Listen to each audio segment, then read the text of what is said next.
During the national championship match, a police dog's persistent barking at a soccer ball was initially dismissed by security officials as an overreaction.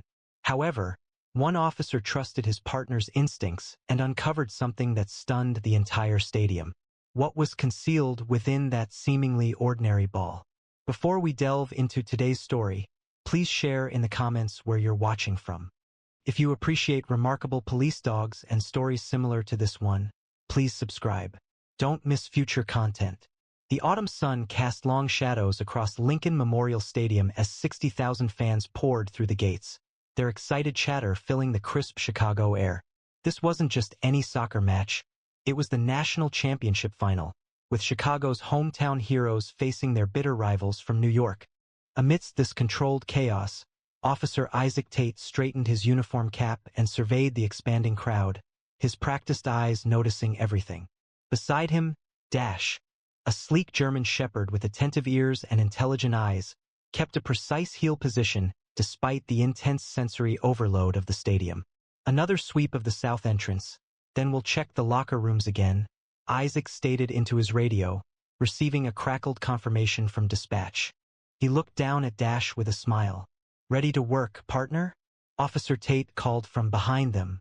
Isaac turned to see Chief Williams approaching, his silver-streaked hair and commanding presence eliciting respectful nods from security personnel nearby. "Everything secure so far?" Isaac responded, straightening slightly. "Dash and I have completed 3 perimeter sweeps and verified all access points. We are proceeding to the field level now for a final inspection before kickoff." Williams acknowledged, his gaze turning to Dash. "Still our department's invaluable asset, I see." The chief's faith was well-founded. Last month, Dash identified explosives in an abandoned warehouse when the department's other canines had not, resulting in the apprehension of a domestic terror cell before they could carry out their plans. As Williams left, Isaac and Dash proceeded toward the player tunnel, moving with practiced efficiency through the pre-game preparations. The VIP boxes would be filling now, and the teams would soon emerge for warm-ups. As Isaac led Dash through the stadium corridors, his mind recalled their first meeting 4 years ago at the Chicago Police Department's specialized K-9 training facility. He'd been a patrol officer then, eager but uncertain about transferring to the K-9 unit after his previous partner had retired. That day, the training sergeant presented 5 German shepherds, all remarkable animals boasting impressive histories. However, upon Dash's entry into the room, a distinct difference was apparent. Whereas the other dogs vocalized or investigated, Dash remained seated, his amber eyes observing each handler with an apparent intelligence bordering on human.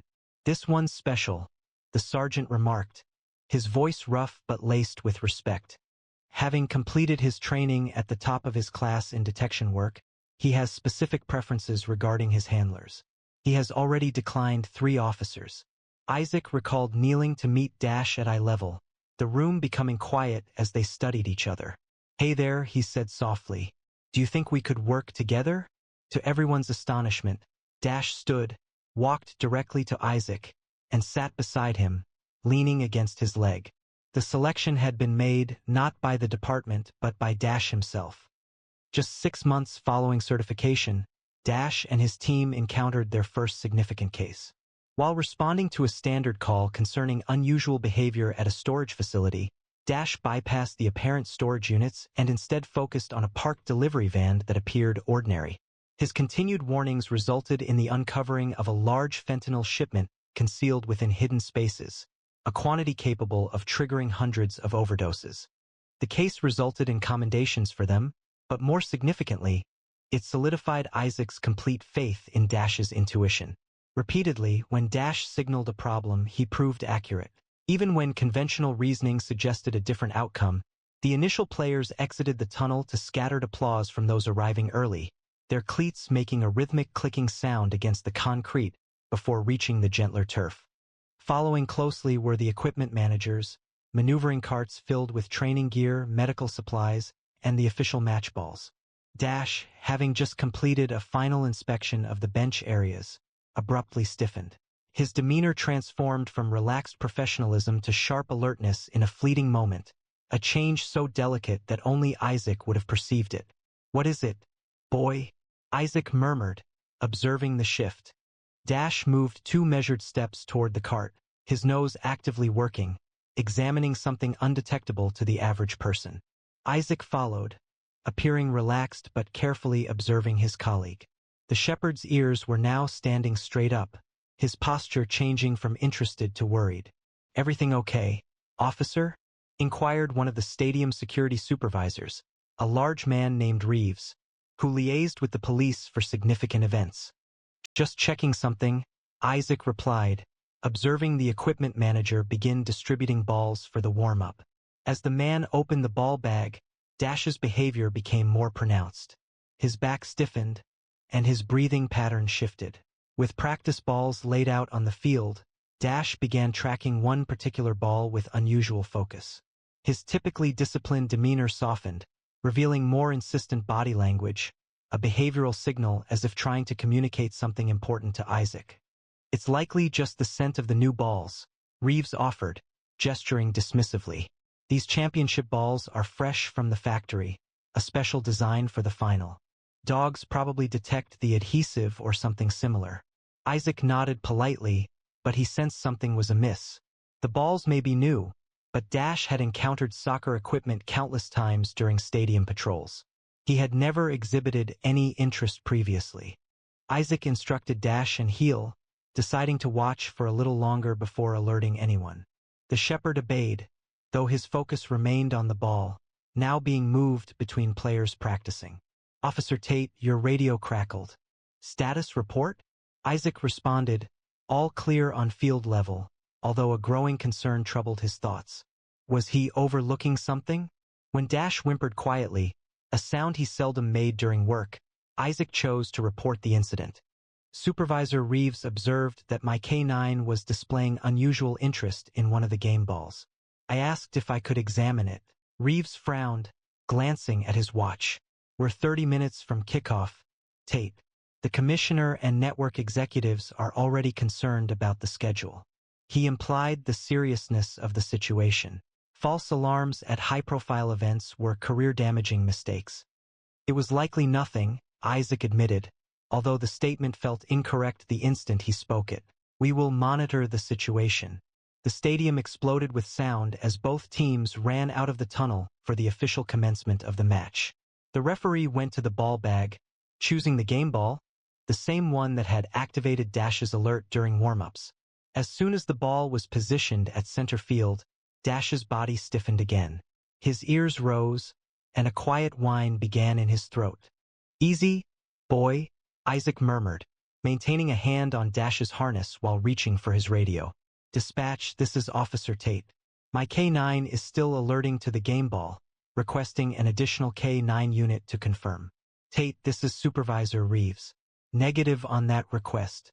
We cannot interrupt a national championship match without concrete evidence." Isaac felt frustration growing as he observed the ball being passed among players on the field. Dash's focus remained unwavering, his head moving deliberately to follow the questionable ball, his posture becoming more insistent. "With all due respect, sir, Dash has never been mistaken," Isaac insisted. "And I've been responsible for security at the stadium for 15 years, Reeves interjected.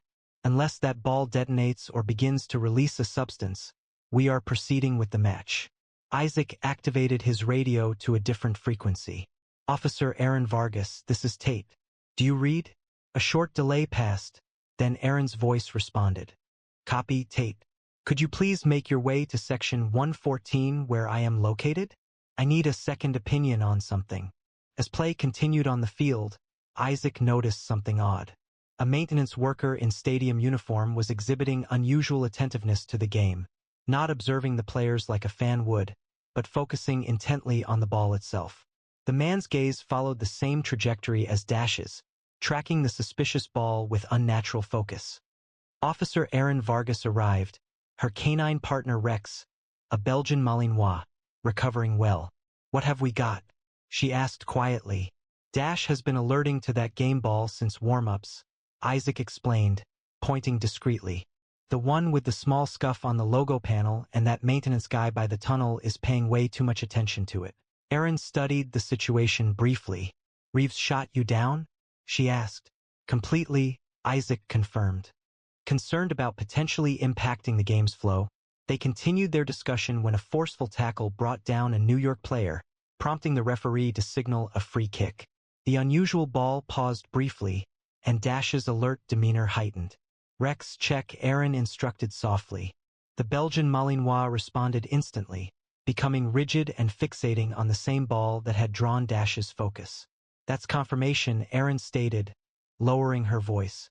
Two dogs, each with distinct training histories, simultaneously alerted to the identical target. This was not a random occurrence. Isaac acknowledged this, experiencing a blend of reassurance and increasing worry. The maintenance worker touched his earpiece. A communication was being relayed to him. They observed him receive this message. Then he subtly moved nearer to the location of the ball boys. He's anticipating something, Isaac stated. But what's concealed within that ball? Cleared security as expected. Officer Tate keyed his radio, contacting Captain Reynolds directly, circumventing Reeves. Captain, this is Officer Tate. We have confirmed AK-9 alert on the game ball currently in play. Request permission to implement Protocol 17. Protocol 17 was departmental code for a covert evidence seizure, a procedure developed for situations requiring evidence collection without public awareness. The captain responded immediately and clearly. The scoreboard displayed a tense 1-1 tie as halftime drew near. The suspicious maintenance worker had moved 3 times during the first half, each time bringing him nearer the officials' area where the game ball would be secured during the break. For minutes until halftime, Isaac said, checking his watch. We need to secure that ball before anyone can make a switch.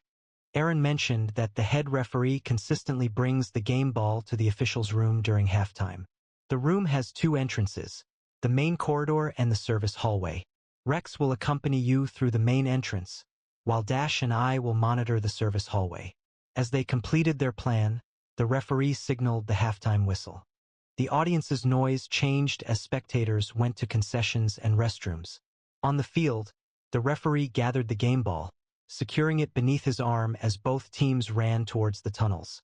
Isaac and Dash proceeded calmly through the service corridor, utilizing their credentials to enter restricted areas. They established themselves in a recess, providing a clear view of the officials' room's back entrance, Dash remaining perfectly still, even with his apparent wish to follow the ball's scent. The target was in motion. A maintenance worker was proceeding towards the service corridors, carrying a duffel bag. Aaron's voice reported in his earpiece. Within less than a minute, the maintenance worker appeared, walking with deliberate steps down the service hallway. The man's expression was calm, but Isaac observed slight indicators of tension, including slightly rapid breathing, automatic scanning of the environment, and a firm hold on the duffel bag. The worker halted at the corner, waited for a stadium employee to move out of sight, and then headed toward the official's room. Rather than going in, he stood close by, feigning inspection of an electrical panel while visibly observing the door.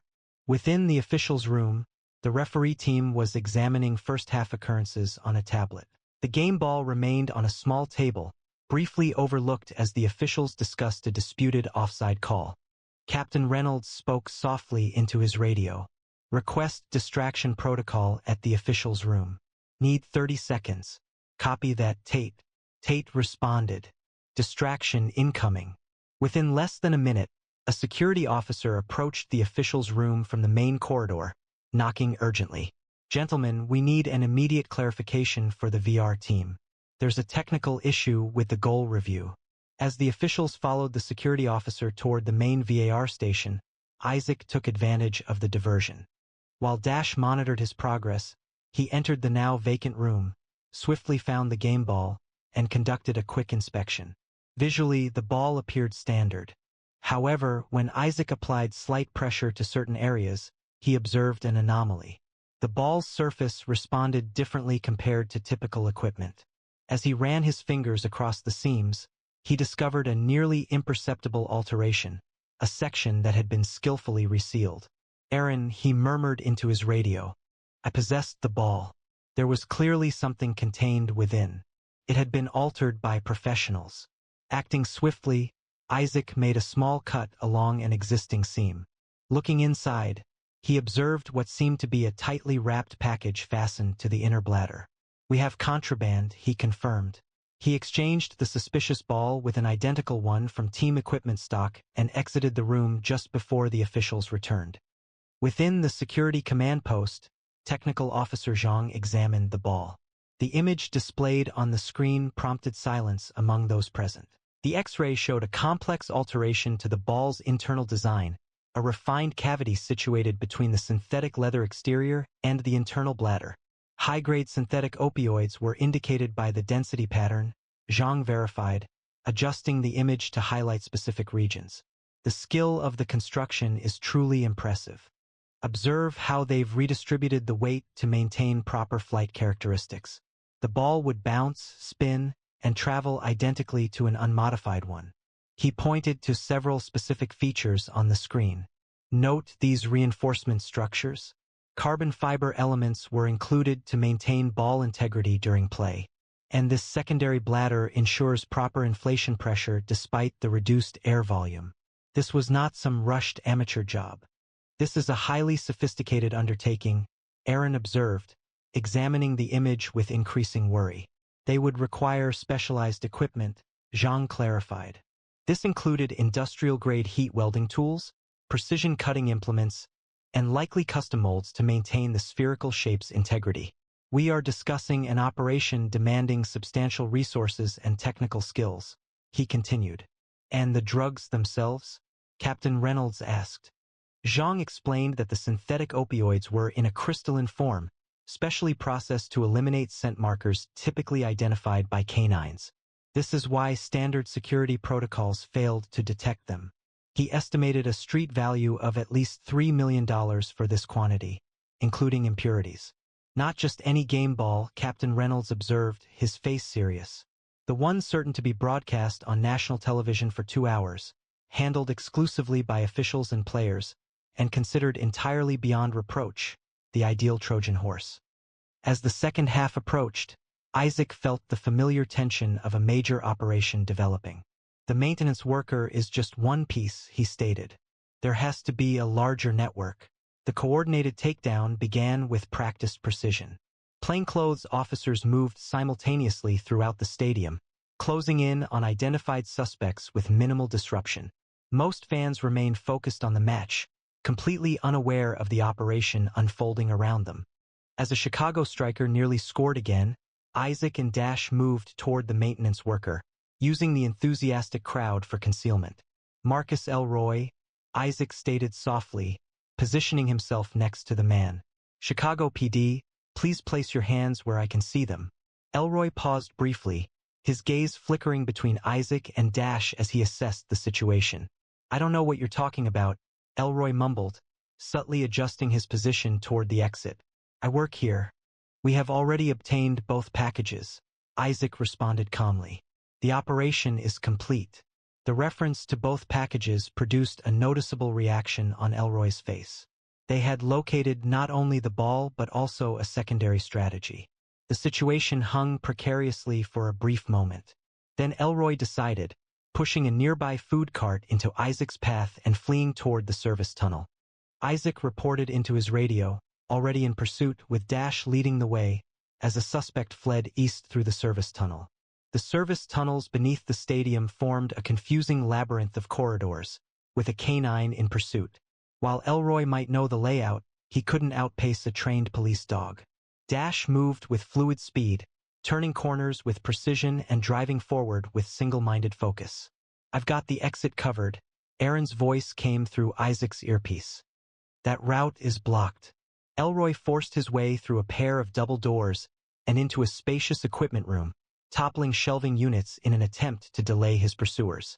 The loud noise of the falling metal and plastic made for a confusing and difficult path, yet Dash's training allowed him to overcome it. The shepherd jumped over a collapsing cabinet, avoided a suspended electrical conduit, and continued the chase with unwavering focus. Isaac kept pace, his extensive physical training enabling him to move through the chaos while maintaining visual contact with his partner.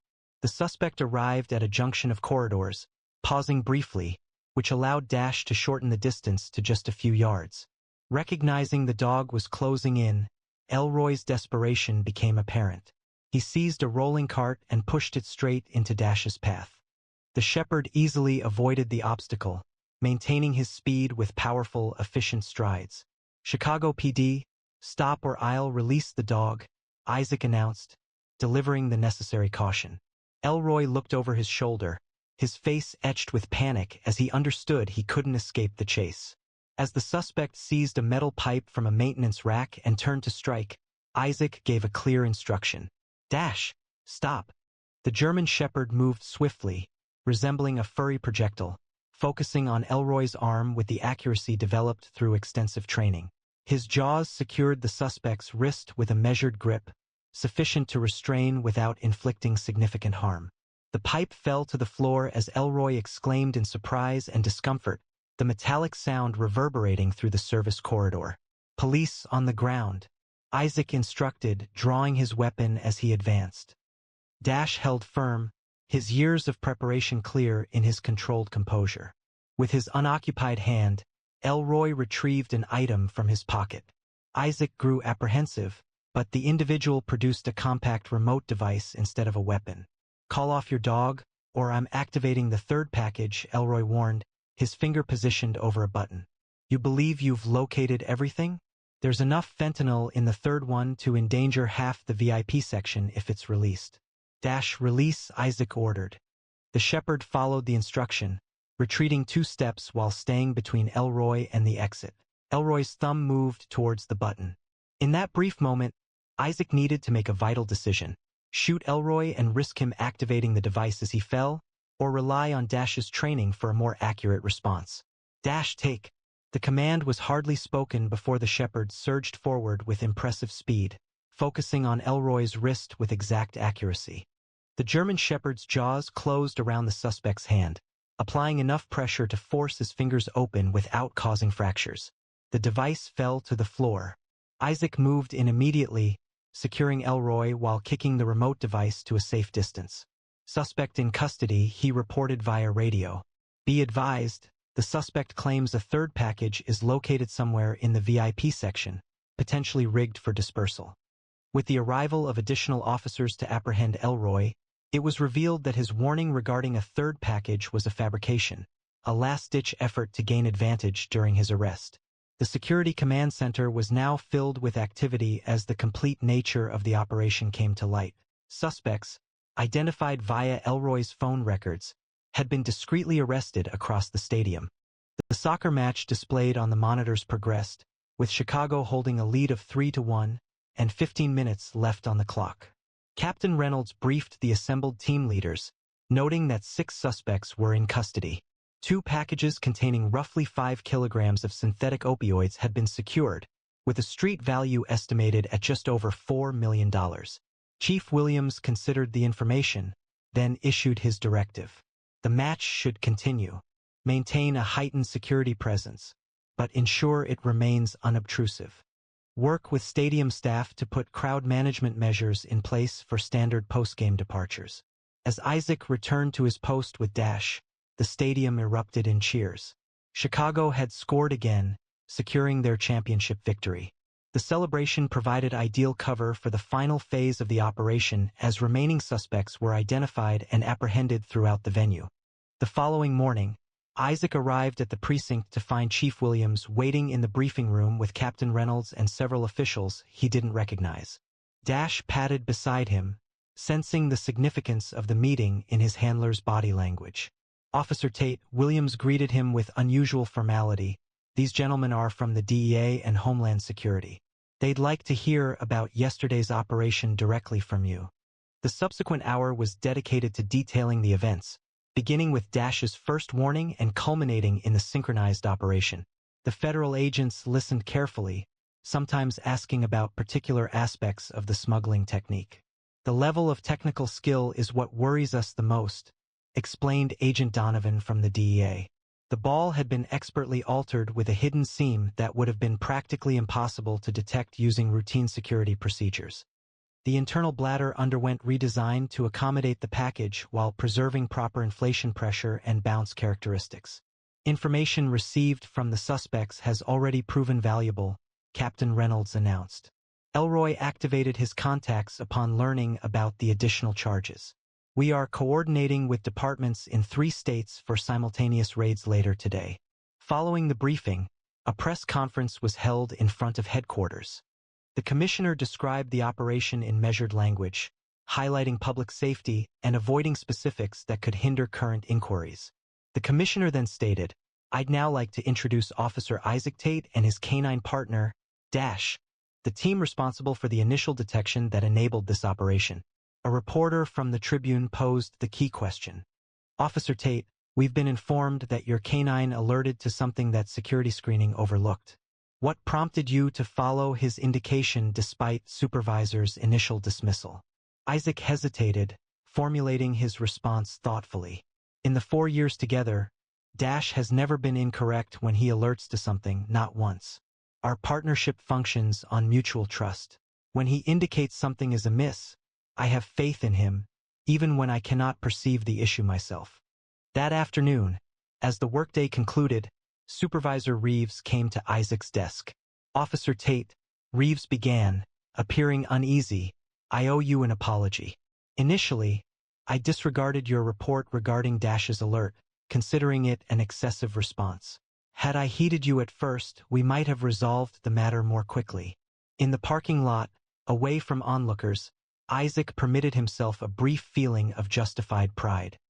He knelt beside his partner, gently stroking the fur around Dash's neck and offering the sincere fondness that existed apart from their professional bond. "You were incredible yesterday," he told Dash softly. "Truly incredible. I understand you aren't concerned with press conferences or stylish uniforms. You were simply performing your duty, correct?"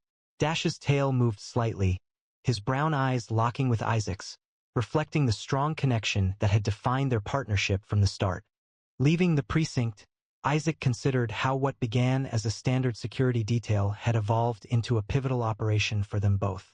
If successful, the smuggling attempt would have created a route for illicit narcotics to reach communities in several states.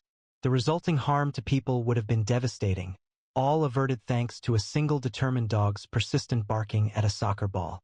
Have you ever observed an animal detecting something that humans didn't notice? A remarkable instance occurred during a championship soccer game when a police dog named Dash persistently barked at a game ball that appeared normal.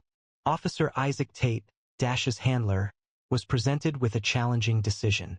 Should he disregard his partner's reaction as a misjudgment or rely on the instincts that had proven reliable throughout their 4 years together? What action would you have taken if you were Officer Tate? How do you find the strength to uphold your beliefs when those nearby question them? Or, for example, the persistent barking of your canine companion? We are intrigued by the unique relationship between working dogs and their handlers. Have you ever seen this remarkable connection between a working dog and their handler? Or have you experienced a comparable bond with your own pet? Many of us have accounts of animals detecting danger before humans could recognize it. From dogs alerting to health emergencies to pets behaving strangely before natural disasters, what experiences have you had with animals detecting things beyond human senses? Share your stories in the comments below. If you enjoyed this incredible story of Dash's remarkable detection abilities, be sure to subscribe and turn on notifications so you never miss our weekly releases featuring the extraordinary achievements of police canines around the world. Please share this video with friends who value the exceptional abilities of working dogs and the committed officers who work alongside them. View our past stories about canine heroes, which are currently showing, including the inspiring story of a bloodhound that located a lost child across many miles of wilderness, and the bomb detection dog who secured a hospital during a critical threat. Each canine possesses a distinctive story of bravery, intelligence, and steadfast loyalty. During a standard prisoner transport, K9, Courage unexpectedly broke formation, rushing directly toward the van and preventing it from moving. His handler attempted various methods to regain control, but the dog remained steadfast. The situation was baffling, until the doors were opened and the prisoners were counted. What discovery prompted widespread alarm among the entire team? First, click that subscribe button and leave a comment below, letting us know where in the world you're watching from. Now let's proceed. The morning mist covered the asphalt of the county jail parking lot, as officers got ready for what was planned to be a standard prisoner transport. The orange light of dawn had just started to appear over the horizon as Officer Matthews adjusted the specialized K9 vest on his partner, Courage, a 2-year-old German shepherd with intelligent amber eyes that missed nothing. "First big transport, boy," Matthews whispered, checking the vest straps one final time. Matthews, a K9 handler for just 3 months, was the newest member of the department's elite unit and striving to demonstrate his capabilities. A sheen of sweat coated his hands as he reviewed the mental checklist his father had instilled in him since childhood. Being the son of the region's most renowned K9 trainer offered certain benefits, yet it also brought with it exceedingly high expectations. The pain of his father's funeral remained acutely present. Just 4 months prior, cancer had claimed the man who had devoted 30 years to establishing the department's K9 program from its inception.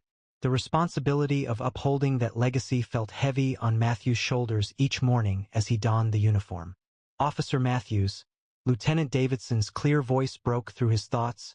"Transport briefing, now." Lieutenant Davidson was a 20-year veteran known for managing operations with military precision. His square jaw and perpetually furrowed brow suggested a man who hadn't smiled in decades. The lieutenant openly expressed his doubts regarding Matthews' quick assignment to the K9 unit, a position many suspected he obtained through his father's connections, not through merit. "The transport today involves 8 high-risk inmates," Davidson announced to the assembled team, his voice carrying across the parking lot. 3 violent offenders, 2 former gang leaders, and 3 flight risks. Zero margin for error, people. The lieutenant's eyes lingered on Matthews and Courage. "This is not a training exercise, Officer Matthews. Keep that animal under control at all times." Matthews nodded stiffly. "Yes, sir." The transport convoy comprised 3 vehicles: a lead patrol car with Lieutenant Davidson and his partner, an armored transport van holding the 8 prisoners secured in individual restraints, and a trailing vehicle with Matthews and Courage, responsible for providing supplementary security and a response capability if required. "Convoy formation is standard," Davidson stated. "No stops, no exceptions. Radio check every 15 minutes. Questions?" His gaze surveyed the gathered officers, challenging anyone to speak. "Load up." The substantial doors of the transport van closed definitively as the last prisoner was secured within. As Matthews instilled resolve into the back seat of their patrol SUV, he felt the customary feeling of worry constricting in his chest. His father's voice resonated in his memory. "The riskiest moment is the one where you believe nothing can go wrong." Engines started in sequence. The lead car advanced, trailed by the transport van, its reinforced exterior appearing dully in the early morning light. Matthews inhaled deeply, shifted the vehicle into drive, and followed, finalizing the convoy as it proceeded through the secured gates and onto the road destined for the state penitentiary, 60 miles north. The convoy progressed steadily from the urban sprawl toward the rural highway that would carry them north. The morning traffic flowed easily, the road still wet from the previous night's rain. Matthews established a steady pace for the drive, keeping exactly 3 car lengths separating his vehicle from the transport van in front. "Radio check, all units," Lieutenant Davidson's voice transmitted over the radio at the 15-minute point. "Transport secure. All prisoners accounted for," the van team responded. "Tail position secured," Matthews confirmed, observing Courage, who remained alert but relaxed within his custom-built rear compartment. The standard check was finished. Matthews released his breath. The highway extended ahead, deserted except for the infrequent long-haul truck. They had crossed the county line and were now on the most remote section of the trip, 20 miles of only farmland and forest. 17 minutes into the drive, everything altered. Courage's behavior shifted abruptly. His ears perked up, his body becoming rigid as if jolted by an electric shock. Matthews observed this change in his rearview mirror immediately prior to the initial bark. The sound was sharp and urgent, unlike the dog's usual alert. "Courage. Quiet," Matthews instructed, a note of confusion entering his voice. There were no vehicles nearby, and no apparent dangers visible. The dog disregarded him entirely, a behavior he had never witnessed during operations. The barking grew louder, with bravery now evident within his compartment. as he moved towards the front of their vehicle, his gaze fixed on the transport van ahead. The radio transmitted a burst of static. Tail position. What's happening back there? Lieutenant Davidson asked, his annoyance clear. Sir, my K9 is indicating something. I'm trying to assess. Control your animal, Officer Matthews, Davidson interrupted. That noise is unprofessional and disruptive. Yes, sir. Working on it. A flush crept up Matthews' cheeks. His courage seemed to ebb. His voice dropped to a quiet tone. The dog reacted by barking with increased urgency, pressing his weight against the compartment's barrier, still fixated on the transport van. Matthews, I swear to God if you can't silence that mutt. Davidson's warning was unmistakable. From the transport van radio, Matthews could hear the prisoners starting to respond to the disturbance, their voices growing louder. What's with the dog? One of the guards inquired. Davidson retorted sharply, Officer Matthews can't control his pet. Maintain course and speed. Matthews felt sweat form on his forehead as he considered his choices. All training guidelines emphasized maintaining convoy integrity. Halting now, in this exposed location, simply due to a canine's inexplicable actions, would disregard every procedure outlined in the manual. Perhaps he needs a bathroom break, another officer suggested via radio with a chuckle. Or he saw a squirrel, someone else added. Matthews sensed the scrutiny from his colleagues, picturing their dismissive gestures. Matthews's barks now carried a frantic edge he hadn't encountered previously, not during training, not during building searches, and not even during the single live pursuit they experienced last month. His father's words echoed in his thoughts, spoken from a hospital bed just days before his passing. A dog doesn't need to understand the danger to know it's there. When your partner shares a concern, you listen.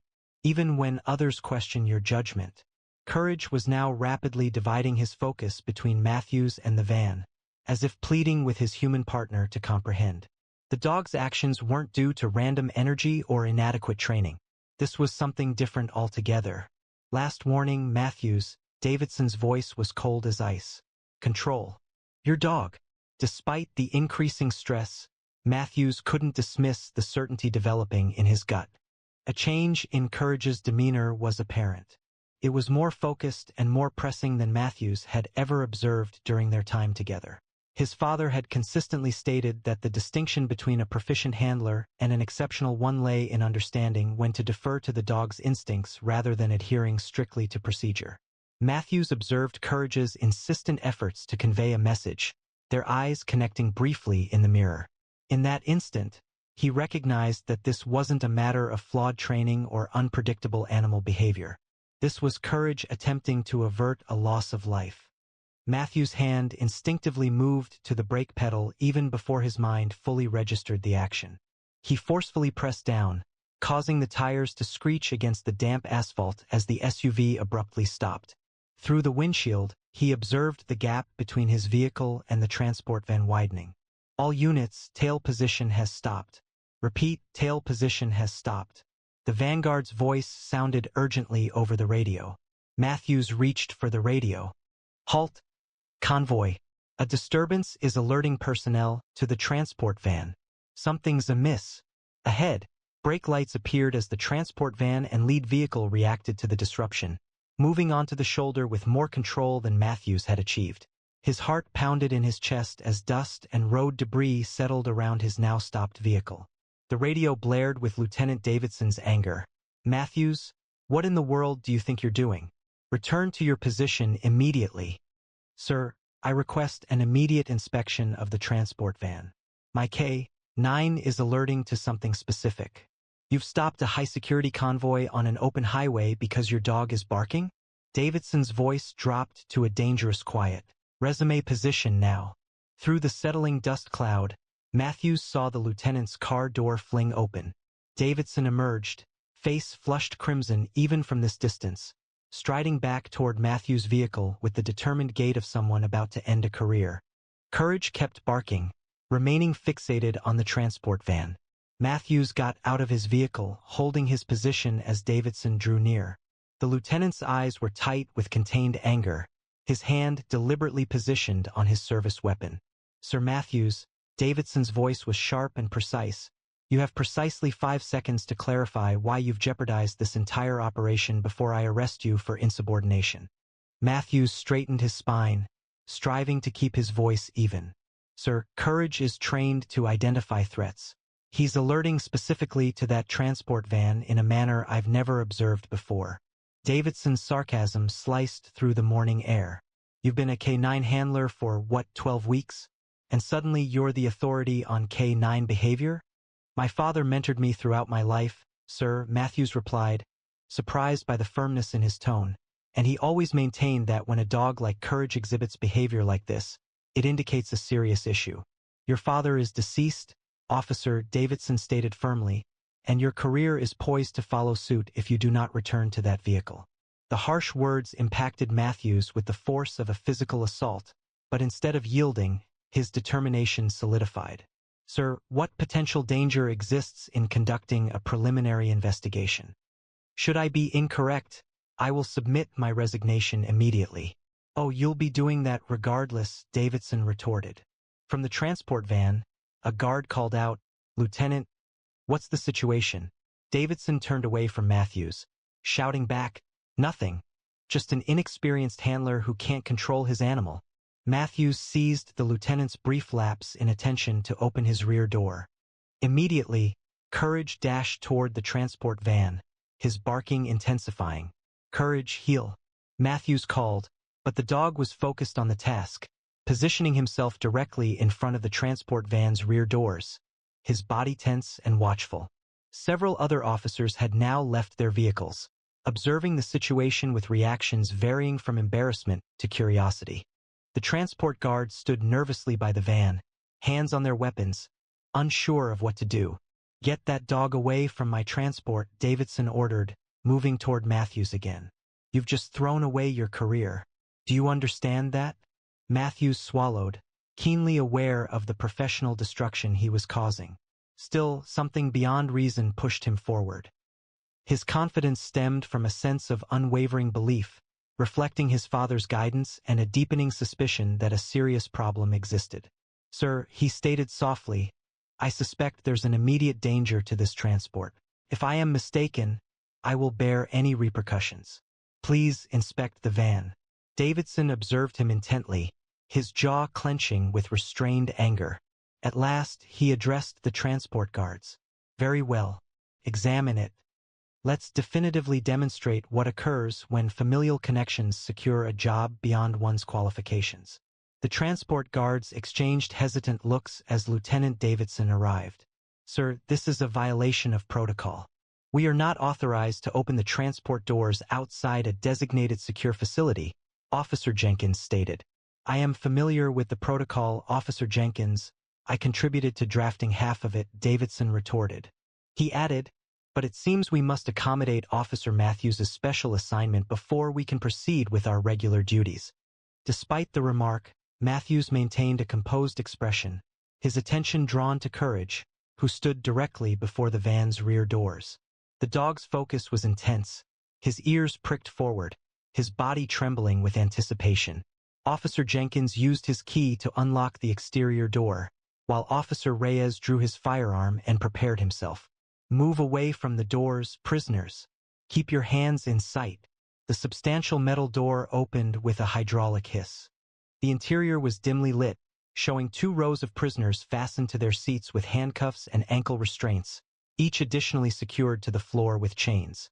This was the usual method for prisoner transport, intended to severely limit movement. Count off, Jenkins commanded, standing at the entrance. Lieutenant Davidson stepped forward. I'll manage this. He entered the van, his expression serious. Let's proceed swiftly. Matthews stayed outside, displaying bravery. His barking had stopped abruptly, and he was now intently focused. The dog's gaze followed something within the van, his posture changing from alertness to a targeting stance, the way he positioned himself when concentrating on a particular danger. Inside, Davidson started the prisoner count, proceeding carefully down the central aisle. 1. Here, answered the first prisoner, a man with extensive tattoos who raised his handcuffed hands. 2. A fellow inmate responded with a gesture, lifting his hands. The head count proceeded smoothly until Davidson arrived at the sixth prisoner, positioned toward the back of the van where darkness prevailed. The light fixture above had failed, making that section notably dark. 6. Davidson announced. Here and accounted for, came a steady reply from the shadows. The prisoner moved a little, the restraints on his ankles rattling against the metallic floor. Matthews observed a sudden shift in Courage's demeanor. The dog's muscles tightened, a low growl substituting for his previous barks. Something about that particular prisoner had elicited a more pronounced reaction. Sir, Matthews called out with a sense of urgency, Courage is signaling prisoner 6. Davidson turned, releasing an exasperated sigh. Officer Matthews, I swear to... His words were interrupted as his gaze fell upon something unexpected. The lieutenant moved closer, inspecting the restraints on prisoner 6. Davidson stated, his voice suddenly professional, your cuffs are loose. How did that happen, inmate? The prisoner, a muscular man with close-cropped hair and cold, calculating eyes, smiled slowly. Just got lucky, I guess. Matthews witnessed the event unfold in slow motion. As Davidson reached for his radio to report the security breach, the prisoner's posture shifted with snake-like speed. His seemingly stable hands lunged forward, one seizing Davidson's firearm, while the other encircled the lieutenant's neck. Remain still, the prisoner yelled, pulling Davidson rearward within the restricted space of the transport van.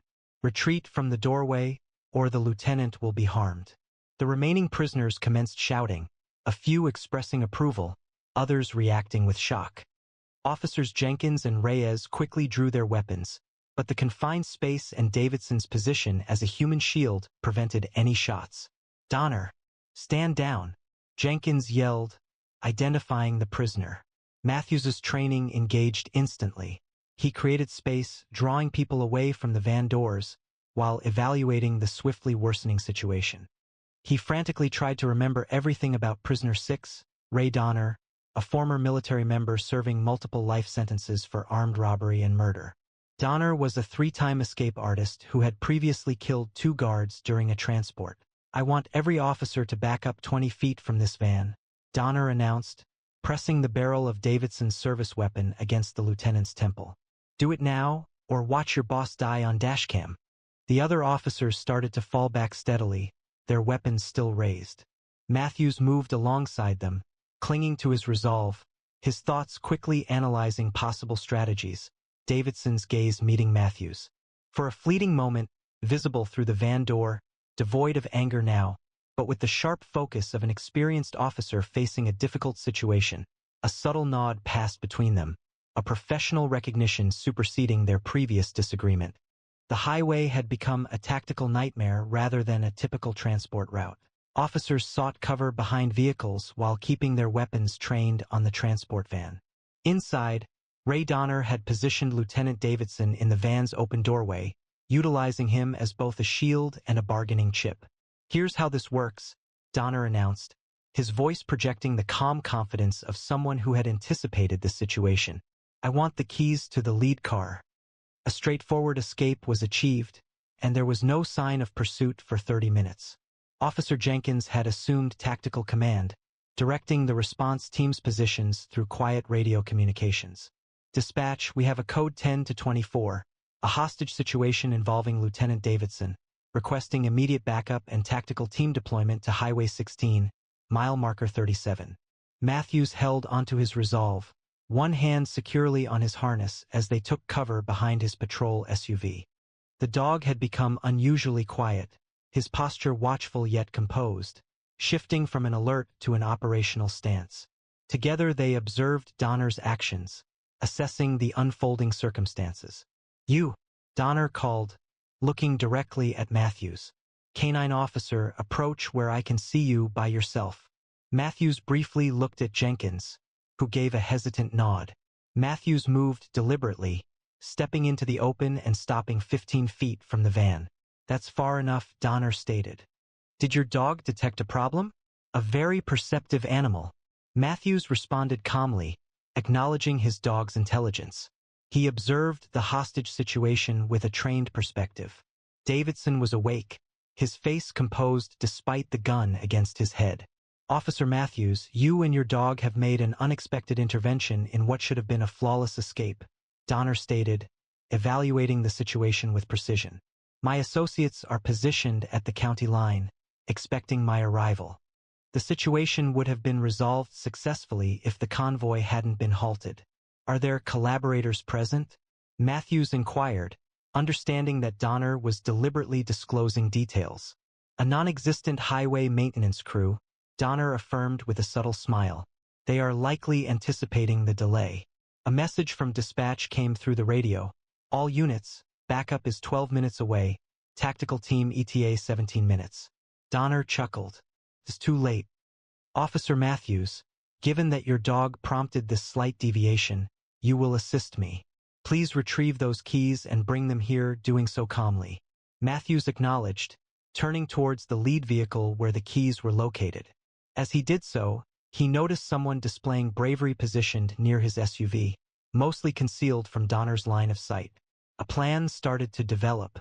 "The rest of you," Donner addressed the other officers, "lower your weapons and move them away. I am familiar with police procedure. The safety of the lieutenant is paramount, isn't it?" He increased his hold on Davidson, prompting the lieutenant to show discomfort. The transport guards, with evident hesitation, lowered their weapons. Matthews returned with the keys, pausing at the prescribed distance. "Toss them here," Donner instructed. Matthews followed the order, throwing the keys so they landed just beyond the van's step. Donner would need to advance a little to get them, a deliberately planned placement. "Now, where's that dog of yours?"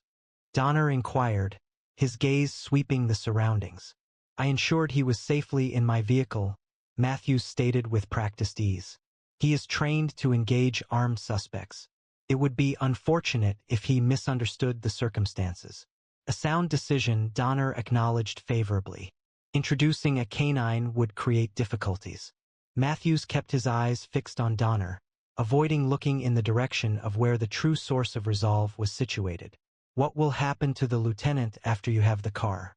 "That is contingent upon the success of the next several minutes," Donner responded. "I have no desire to cause harm, but I will not return to a cell. 18 years inside is sufficient." Matthews, during the conversation, was quietly evaluating the situation. The lieutenant's location, Donner's hold on the weapon, the distance involved, were all elements in the quickly developing strategy. Above all, he observed that Donner's focus was split between the officers, the keys remaining just out of reach, and his plans for what came next. "You served in the military," Matthews noted, keeping the conversation flowing with Donner while making small adjustments to his own stance. "Special Forces, correct?" Donner replied, a trace of satisfaction in his tone. "2 tours with Army Rangers before I discovered more lucrative opportunities, which is why I understand precisely what you're all thinking. The tactical approaches, the response times, the protocol. I'm very familiar with them." Davidson's gaze briefly connected with Matthews. The lieutenant recognized the delaying maneuver. Even with their previous disagreement, a brief instance of professional respect emerged. "I need water," Davidson said abruptly, his voice hoarse. "I can't breathe properly with my arm around my throat." "Sir, we have water available here," Matthews responded, indicating his patrol vehicle. "It would demonstrate goodwill to address basic humanitarian requirements." "All right," Donner conceded after a pause. "Bring it carefully." Matthews proceeded purposefully toward his vehicle, utilizing the movement to evaluate visibility and complete his strategy. Upon returning with the water bottle, he established himself at the exact angle required, a position that would necessitate Donner to shift somewhat away from the location where Courage was concealed, allowing him to simultaneously safeguard his hostage and keep Matthews within his line of sight. "Here," Matthews stated, setting the bottle down close to the keys. The placement was intentional. When the moment arrived, Donner had to glance downwards to retrieve both items, briefly diverting his focus. "Pathetic attempts at manipulation," Donner remarked, shaking his head. "This is why most cops fail in hostage situations. You're all following procedure." Matthews responded, deliberately adjusting his posture to project confidence. "Does your manual address the situation when you can't see the canine?" A flicker of doubt crossed Donner's face for the first time. His gaze quickly scanned the surroundings, looking for the dog he's been informed was safely inside the vehicle. "What are you talking about?" Matthews stated calmly, his hand moving to the designated position for a rapid attack. "He was never there." Donner's expression changed from assurance to worry, as he understood the trap forming around him. His eyes frantically searched the area, looking for the dog he had considered unimportant.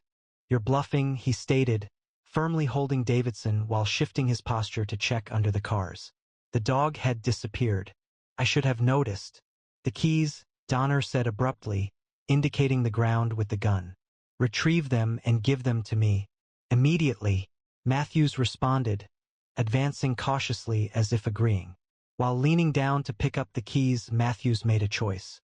His right hand dropped to his side, fingers snapping once, a crisp, nearly silent sound that would be meaningless to human ears, but conveyed a specific meaning to his partner.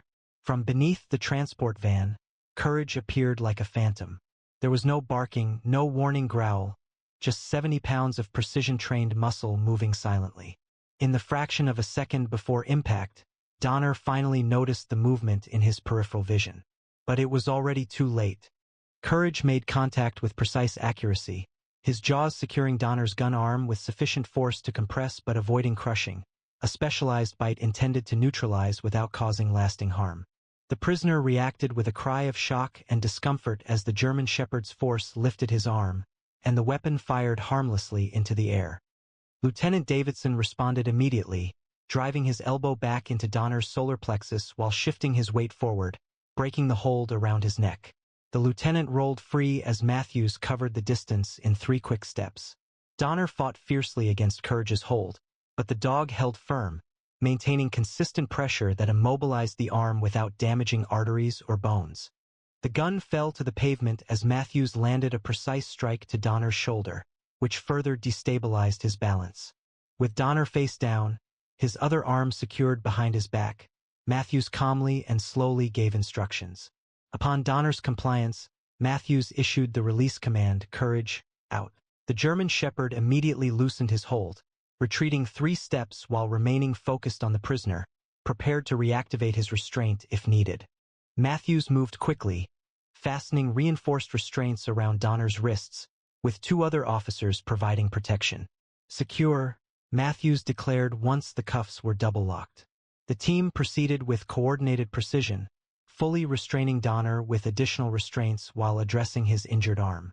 Blood marked his sleeve where Courage's teeth had broken the skin, but the wound was stabilized, precisely as the dog had been trained to act. Lieutenant Davidson came forward, feeling the pressure where Donner's arm had squeezed his neck. He paused to watch the prisoner being restrained, then looked at Matthews with an expression the younger officer found difficult to interpret. "Search him completely," Davidson instructed the team. "He likely has tools to break free from the initial bonds. Ensure there are no other hidden items." Officer Jenkins carried out the search, finally discovering a small metal tool inside Donner's boot. "Found it," he announced. The object appeared to be a modified lockpick, Davidson noted. He suggested checking the other prisoners, as this could have been a coordinated effort. As the team secured the area, Matthews examined Courage for any injuries resulting from the apprehension. The German Shepherd remained calm, his task finished, anticipating the next order with unwavering concentration. "Good boy," Matthews murmured, briefly connecting with his partner. The operation was flawlessly executed. Courage offered a short tail wag, the sole deviation from his composed bearing. Davidson came forward, his previous frustration now something Matthews couldn't readily define. "Your dog performed well," the lieutenant stated directly. "Clean takedown." "Thank you, sir," Matthews responded, rising to address his superior. "Dispatch reports they've apprehended 2 suspects in a fraudulent maintenance vehicle at the county line," Davidson added. As it turned out, Donner's associates were positioned precisely as he indicated. Davidson observed the unfolding events and remarked that, without the dog's timely warning, the situation could have transpired quite differently. Donner would have connected with his associates, and the consequences remained unstated. The convoy continued its journey 40 minutes later, bolstered by extra security vehicles and a tactical team escort. Inside the lead car, Lieutenant Davidson insisted Matthews and Courage ride with him, assigning another officer to drive Matthews's vehicle. For the initial miles, the three journeyed in silence, the morning's occurrences weighing on them. "You jeopardized your career today," Davidson finally stated, his gaze fixed on the road ahead, halting the convoy and defying a superior officer, potentially creating a security breach, all predicated on your dog's actions. Matthews braced himself, anticipating the disciplinary lecture. "Yes, sir," he stated, "in 22 years with this department, I've observed officers making decisions based on hunches, evidence, and experience, but never exclusively due to a canine's unexplainable alert." Davidson briefly looked in the rearview mirror, observing Courage, who remained alert in the back seat. Most handlers would have disregarded their dog's actions, particularly with a superior officer requesting it. Matthews replied that his father always said questioning a dog's instincts in a critical moment could be the difference between life and death. "I couldn't ignore what Courage was telling me," he added. Davidson nodded slowly. "Your father was one of the most stubborn men I ever worked with. He drove me crazy with his unorthodox training methods and constant challenges to standard protocol." A hint of something like respect softened his voice, but his canines had the highest success rate in the state. "I never understood how." Matthews explained that he believed in building true partnerships, not just handler-dog relationships. He said most departments train dogs to be tools, but they should be trained as thinking team members. Today proved his point, Davidson conceded, rubbing his neck where Donner's arm had compressed his throat. "If you and Courage hadn't been there, this transport would have unfolded very differently. People would have died, myself included, most likely." A week had passed, and Matthews stood at attention within the department's briefing room. The chief of police moved to the front, speaking to the gathered officers. "Today, we acknowledge outstanding service that averted a potential tragedy," the chief began. "Lieutenant Davidson has submitted a detailed report recommending commendation for Officer Matthews and his canine partner Courage. Their actions directly prevented a coordinated escape attempt and potentially saved multiple lives." Lieutenant Davidson approached, holding a department commendation pin. This gesture carried special significance, especially considering that he had been ready to end Matthews' career just days earlier. Davidson formally stated that Matthews' quick thinking and willingness to trust his partner's instincts exemplified the department's highest standards, attaching the pin to Matthews' uniform, even when it required challenging a superior officer who was incorrect. The final words were spoken softly, intended solely for Matthews to hear. Following the ceremony's conclusion, Matthews drove to the Hilltop Cemetery where his father was buried. A sense of bravery stood with him, waiting as Matthews knelt near the plain headstone. "You were correct, Dad," he said softly, attaching the commendation pin to the chilly granite, regarding the importance of trusting one's colleague rather than procedure, about Courage being unique, about everything. Courage shifted nearer, pressing his head against Matthews' arm, seemingly grasping the weight of the occasion. "Lieutenant Davidson conveyed that you remain a source of frustration, even in passing," Matthews remarked with a slight smile, "but he also acknowledged that your training approaches were correct. He plans to institute them across the department next month." As the setting sun stretched long shadows over the cemetery, Matthews prepared to depart. He experienced a feeling of fulfillment, of obligations fulfilled and teachings respected. His father's legacy would persist through the special connection he shared with Courage, a partnership founded on shared trust that had already demonstrated its value in the most challenging situations. "Come on, boy," Matthews said, his voice calm and assured as they returned to the patrol car together. "We have work to do." Have you ever observed an animal anticipating danger before humans could perceive it? Creatures demonstrate remarkable instincts, frequently exceeding our own capabilities, enabling them to detect dangers we could overlook. Considering Officer Matthews' situation, what course of action would you have taken? Should you have followed your dog's instincts, despite potential career repercussions? Would you prioritize your pet's behavior above reason and established protocols? Please share your related experiences in the comments section. We hope today's story resonated with you. Please subscribe and enable notifications to stay updated on our daily uploads of remarkable dog stories. These four-legged heroes deserve acknowledgement for the amazing work they perform with their human partners. Share this video with the dog enthusiasts in your life who appreciate that animals sometimes possess greater understanding than humans do. You're currently watching our previous stories about amazing canine heroes, including our well-known video about the search dog who located a missing child in a blizzard when all human efforts had failed. We'll see you tomorrow, same time, with another brand new video.